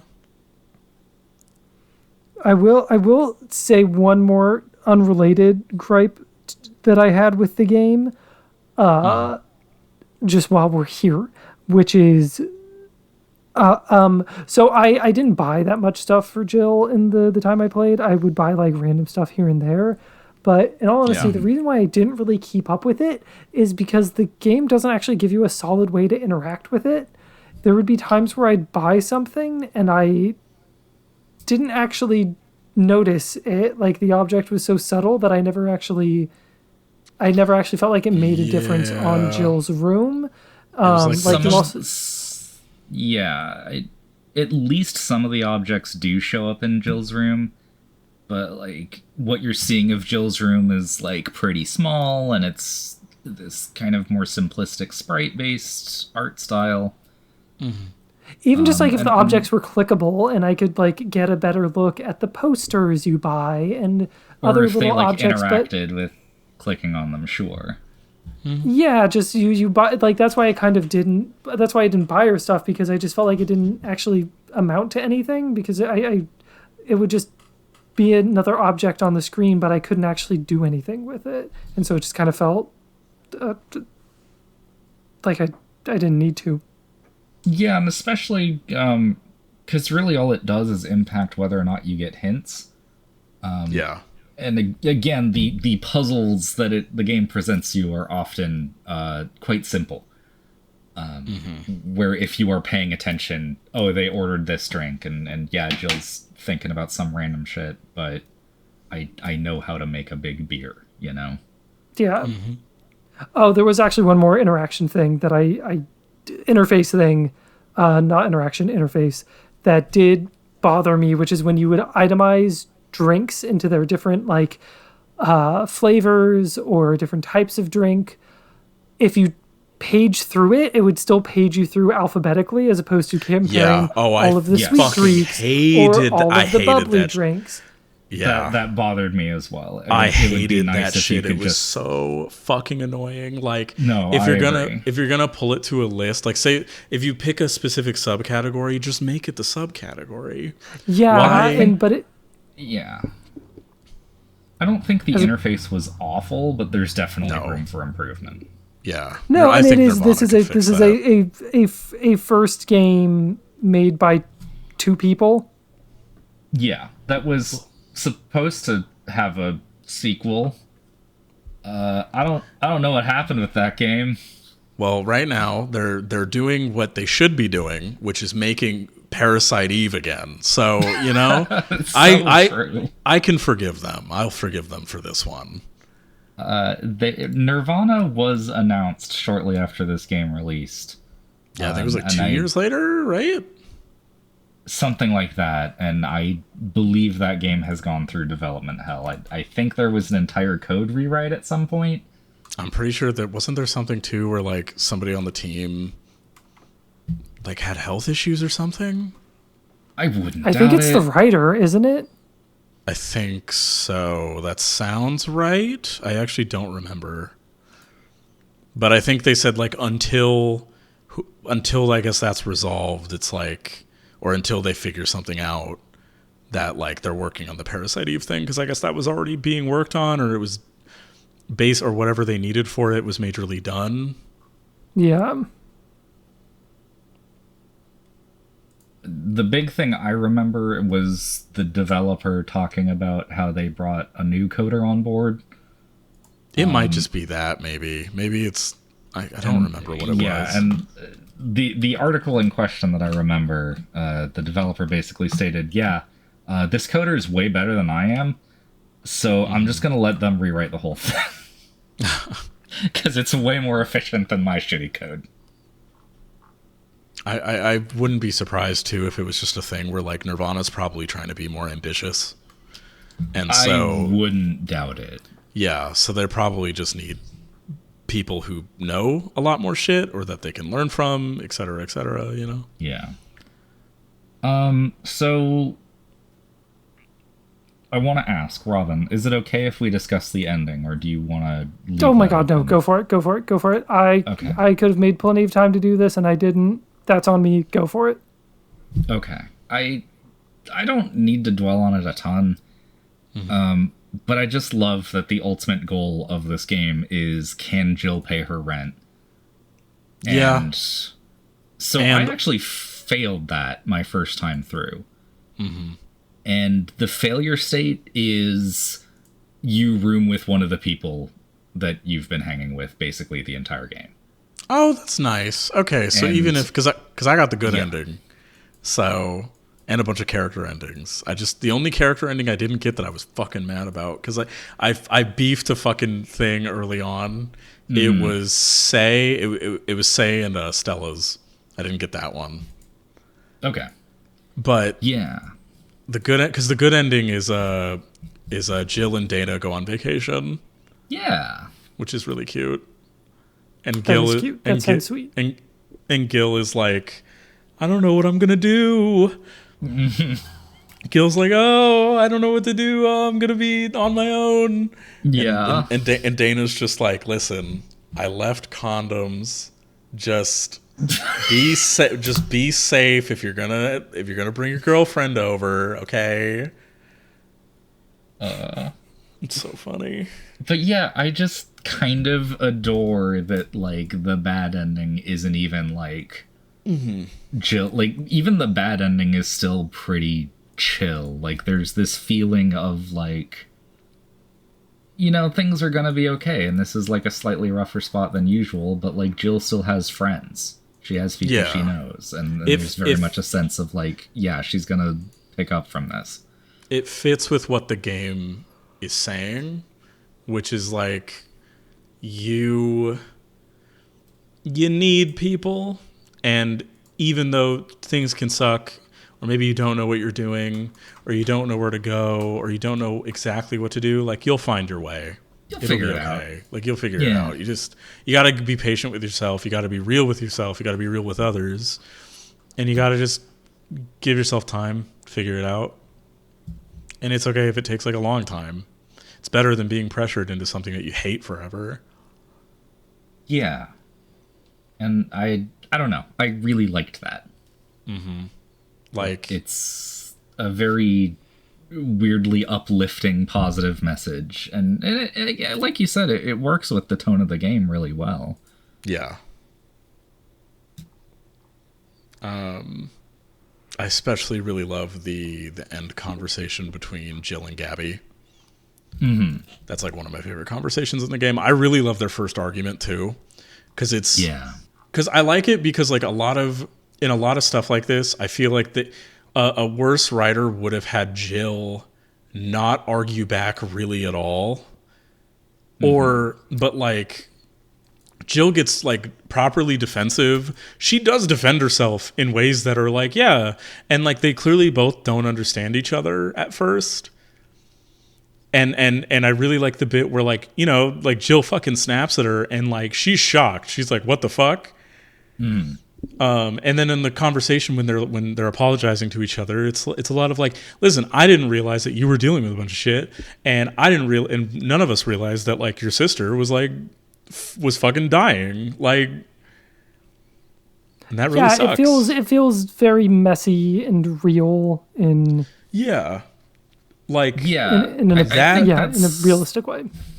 That and the fallout of that argument are like what makes Jill genuinely one of my favorite characters. Like, it's like, honestly, if I were to be real, I kind of have Dorothy and Jill on the same tier. I really do think of them as like both my favorite, like number one, just because like Jill is I know being relatable is cheating a little bit in the sense of I relate to this character, so therefore this character is literally me. This character is literally me, but this character is literally me. Like,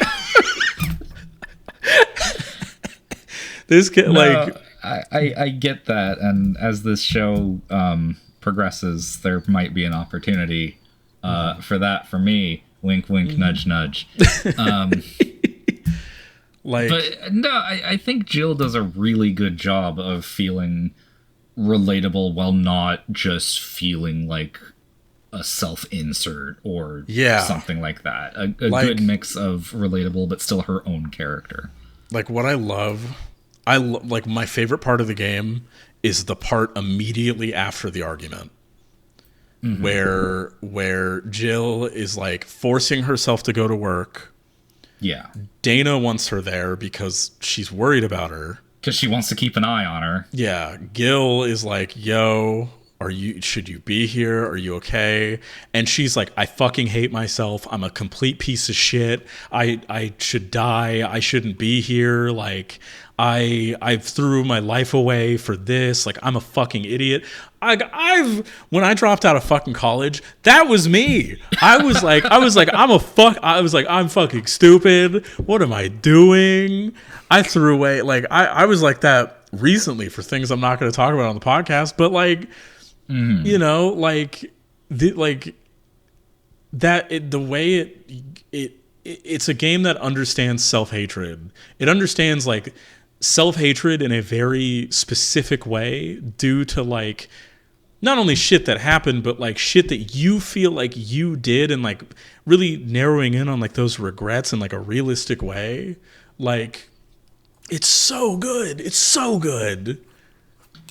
And that's kind of I get the complaints that some of this game's writing can feel amateurish at times, maybe like a little first passy. But I do think as a whole, like, it just feels real in a way that I really appreciate. It feels genuine.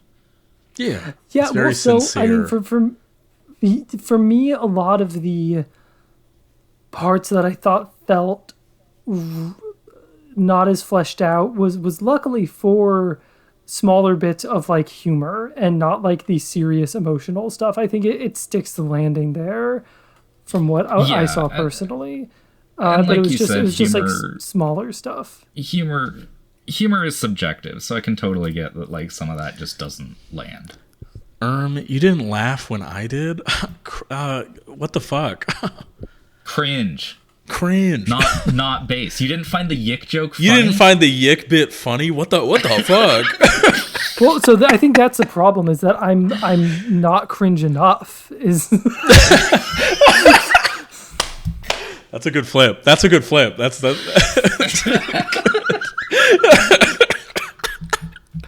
Oh shit. Oh, it's good. Yeah, I don't know. I feel like that's Valhalla, unless anyone has anything they want to say. No, I feel like I sat down and had a good drink. For me, but Sam. I feel like there's one more thing I want to say about Jill. Okay. I feel like I said the main things, but like, the conversation when Jill is venting to Alma. Yeah. And she has them, and Alma switches seats, so she's the bartender and Jill is the patron. That's like, that part is so fucking good. That part is like, that part was really cute. Yeah. It's so Alma good. a lot. I love Alma. Alma's great. I love the and then I remember the other thing too. I love the little subtle detail of like when Alma's talking about her siblings, and one of them is trans, and she kind of like, she fucks up his name at first a little bit, but she catches herself and changes it, and like she corrects herself like immediately and addresses him correctly. Mm-hmm. So good. Yeah, just it's not intentional. It's just a force of habit thing. Yeah, no, it's a thing. I mean, it's a thing where it's like, you know, like when somebody's known you from before you transition for a long time, like you're like, it makes sense that they would slip. Yeah, like people fuck up. It happens. But what's important is like catching yourself in intent and everything. And you learn a lot about her as a person just through that alone. And I really like that. Like, yeah, it's writing, little bits of writing like that are like so fucking well done in that game.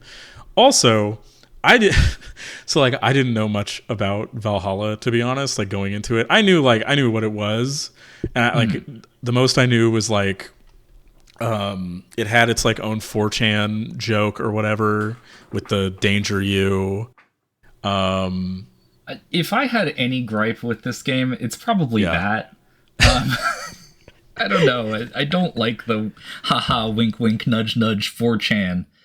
That part bothered me. That's fair. As somebody who grew up like using 4chan, and like it was just kind of funny to see how like mostly accurate it was outside of like the, you know, no slurs obviously, but like I do agree it's a little like maybe not, but I mean I get it. It didn't diminish my feeling towards the games in a major way. Yeah, but what was it? But I didn't expect how openly, outwardly queer it was. This is a gay ass game. This is a gay ass game. This is a from fucking top to bottom. Like there's I when the I see what you did.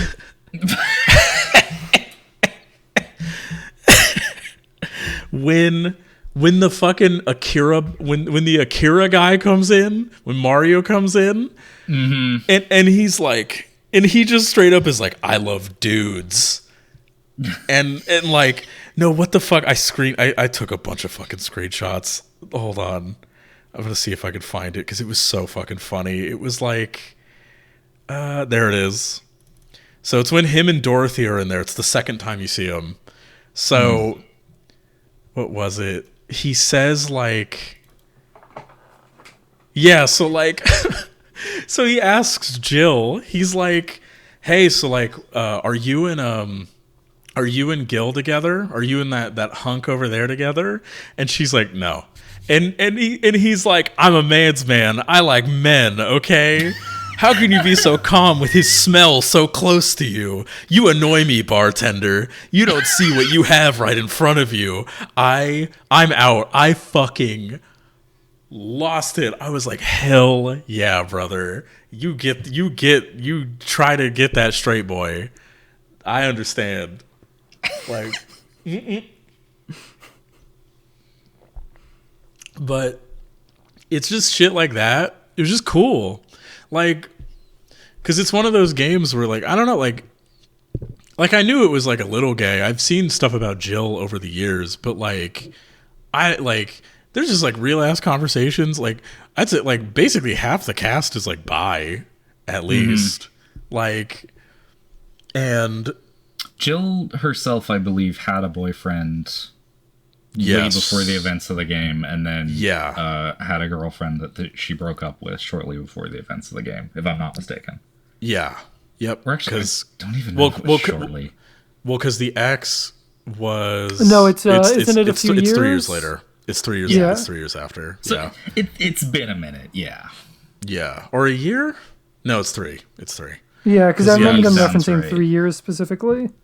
Yeah, because Jill, like Lenore is like the big conflict of Jill's life. So like, like there's a really good bit where, what was it?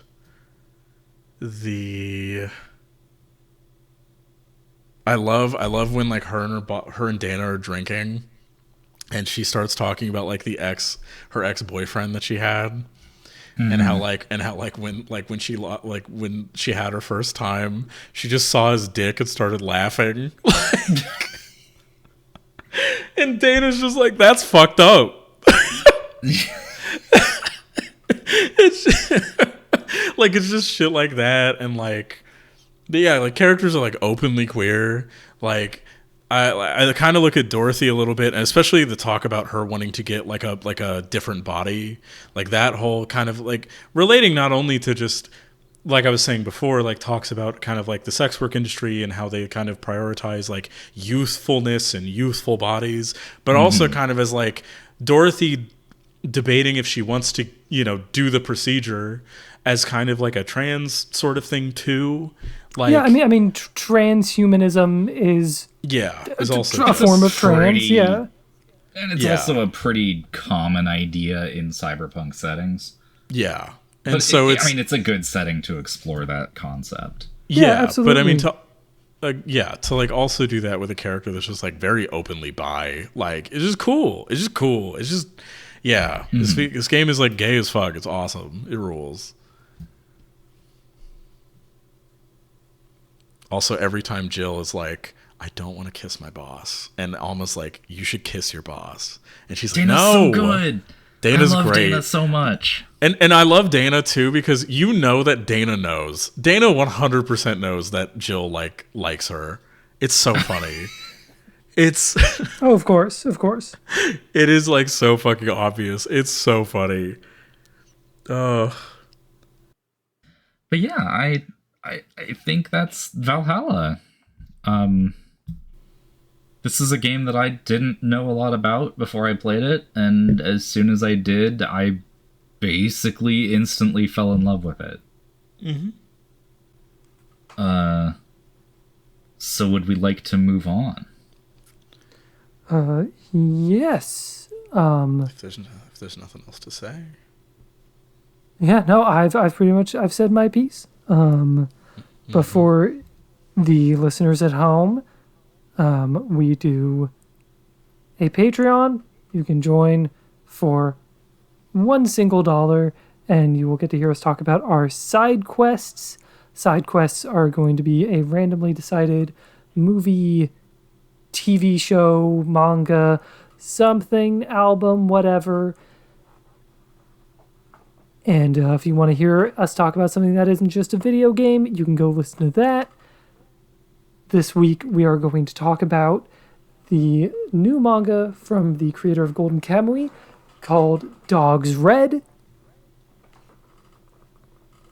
So if you want to hear that, go check out the Patreon, and we shall move in to our next side quest. This is just going to be a showdown between Sam and Deidra as we went with my thing. I am taking this week off, or this month off, because, well, we already did my topic.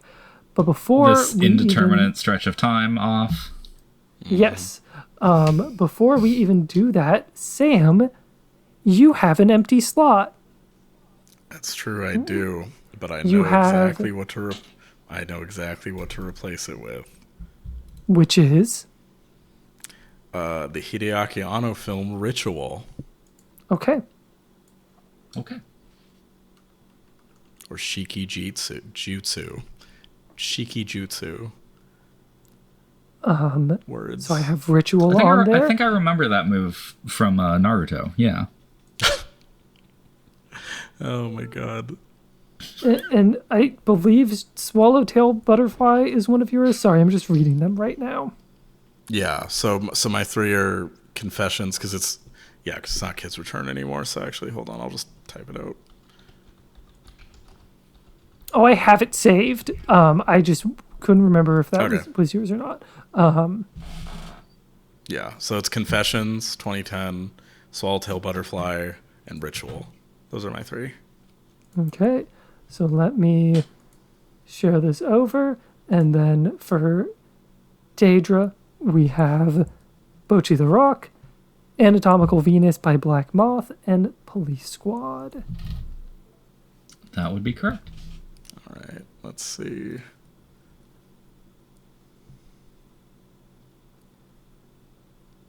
And again, whichever of you don't get picked, you get a pity point. And what happens when you get 3, we'll find out eventually. And I'm going to spin the wheel. We are getting... Did you not just watch this? I mean, this is one of my favorite. Confessions, This is like one of my favorite movies ever made. So like, I'll watch it as many goddamn times as I'd want to. Like, I'll watch it again, especially if I can show other people. Fuck yeah. Okay, so our next side quest is Confessions, the 2010 film.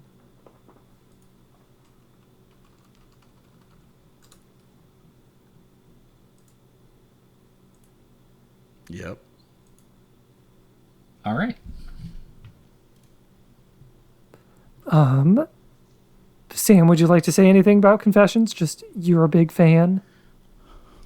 It is like I don't really like to rank, like, you know, what are my 25 favorite films of all time, but Confessions is up there. It's in that list.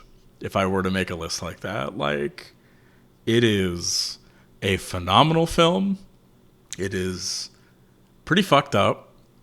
It is it's a great watch, and it has great music choices, great cinematography. We'll talk about it more in that side quest, but it's a fantastic movie. Definitely watch it. It's very good. I'm excited. I'm very excited to discuss it. Like, I'm not even going to say what it's about, because you should just watch it. Go in blind. Do not look up. Don't even look up the plot. Just go in. Just go into it. Great. So, with all that said and done, thank you everyone for coming to the Questlog Club Bar. We hope you enjoyed a few drinks, or not. And without further ado, Robin, what are we playing next time? So, originally, I chose this game for October, and it is October now, and I can't think of anything else to play. So, I'm going to do something different. I'm going to take us into some unexplored territory. I'm picking a game that none of us have played before. A little title for the Sony PlayStation 1 by the name of Galarians. Let's fucking go! So I think this game seems real cool, and I cannot think of two people I'd rather get to know it with a little bit better. So let's see what's up. Anyone listening in at home can learn it along with us as well. Yeah. So that's Galarians for the PlayStation 1? Yes. That is Galarians. I will also, as a bonus... Actually, no, I won't, because that video is a seizure warning. I tried running this game on a PS2 emulator, and it did not work at all. It did well. Not work. It was very upset. It looked real cool, except for the green flashing lights. That is a genuine epilepsy warning. But yes, Galarians, the PS1 survival horror game about spooky teenagers. And if any of you fuckers try to just get around it by watching the fucking movie version, I'll fucking know, okay? I'll goddamn know. You know.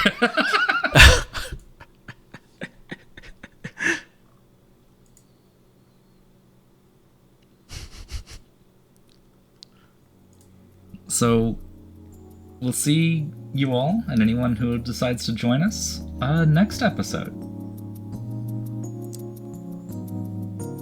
But until then, have a good evening. Have a good one. I think we're putting this out before Halloween, so everyone have a wonderful Halloween. Have a wonderful Halloween.